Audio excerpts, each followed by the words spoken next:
ഗൗസുൽ ആലം എന്ന് ആരാണ് ആദ്യം വിളിച്ചത്?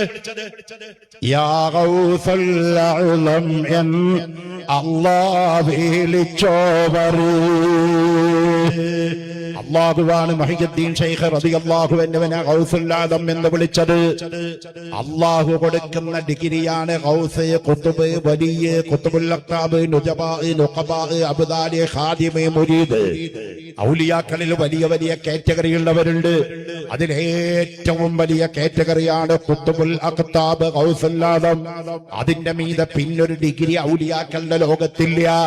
അതാണ് മുഹയ്യിദ്ദീൻ അബ്ദുൽ ഖാദിർ ജീലാനി തങ്ങൾ പറഞ്ഞത്, അല്ലാഹ് എനിക്കവൻ താൻ ചെയ്ത പോരീഷ ആർക്കും ഖിയാമത്തോളം ചെയ്യാതെന്നോവർ ആരുണ്ടതെന്റെ മഖാമീനതെത്തിയിട്ട് ആരാനുമുണ്ടെങ്കിൽ ചൊൽവീനതെന്നോവർ.